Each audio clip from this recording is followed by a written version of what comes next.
And as you can see, all you have to do is be objective in our perspective. When you come and look at the entire Luzon, Manila, in this particular geography, is composed of local government and national government.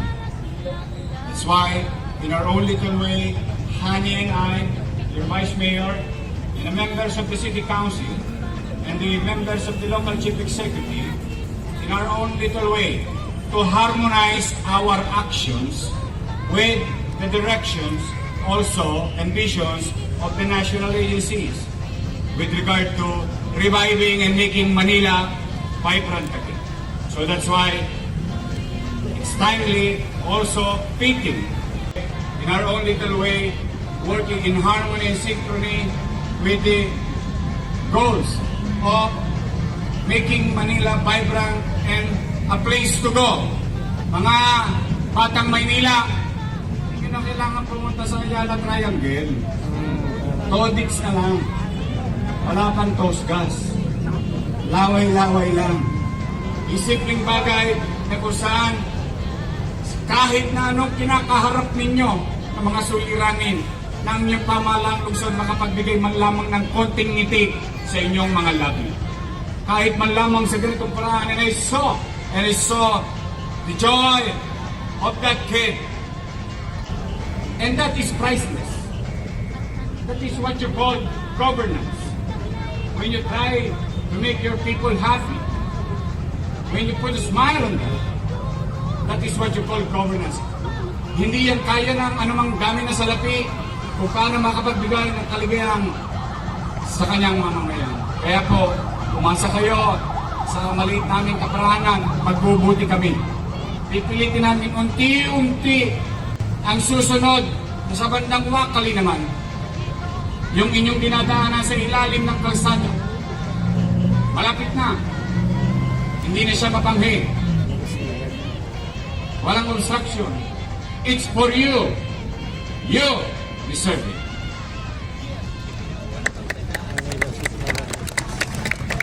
Itong lugar na ito, madalas katakutan. 7 buwan pa lamang ang nakakaraan, ito ay pambansang ihiyan.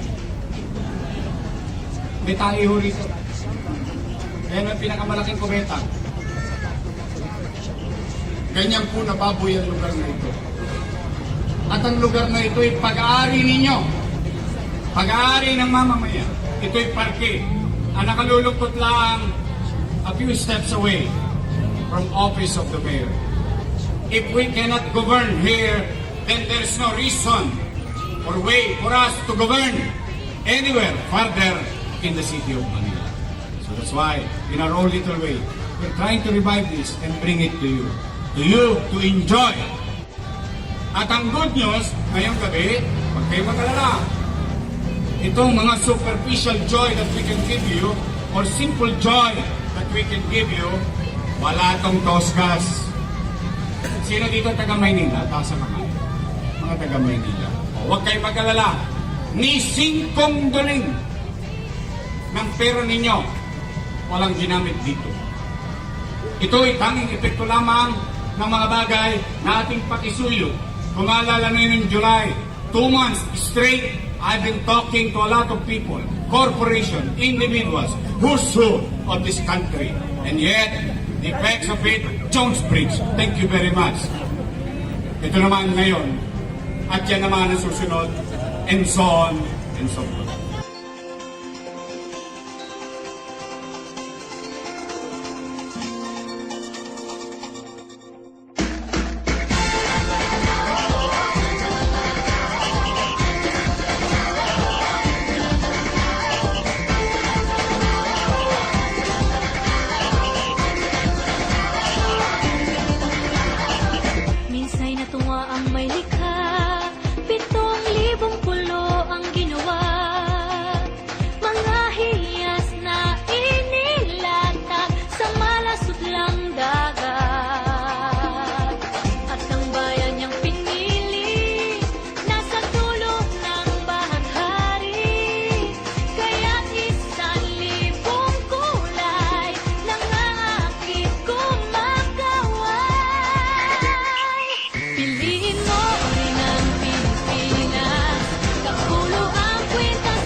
samba. Coming into Manila with the green drums, yeah. Shake it up and dance to life, no more drama. And check it out, just Philippines, throwing a dot. The world keeps talking, but we ain't walking. We keep on dancing, that's how we rock it. 7,107 islands of beauty, pieces of heaven. Pinili mo rin ang Pilipinas. Pinili mo rin ang Pilipinas. Pinili mo rin ang Pilipinas. Pinili mo rin ang Pilipinas. Pinili mo rin ang Pilipinas. Kapulo ang kwintas ng pera. Piliin mo yung kapit mo. Kayamanan niyang itas. Piliin mo ang Pilipinas. Kapulo ang kwintas ng pera. Piliin mo yung kapit mo. Kayamanan niyang itas. Piliin mo ang Pilipinas. Piliin mo ang Pilipinas.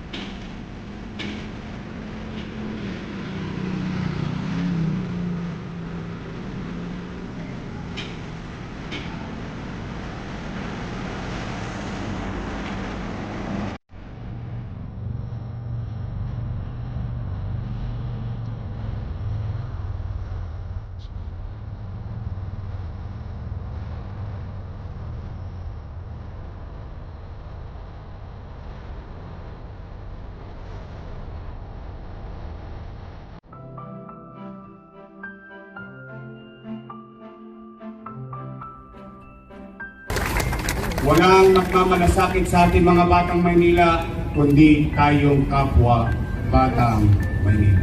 Manila! Manila! Manila! God first!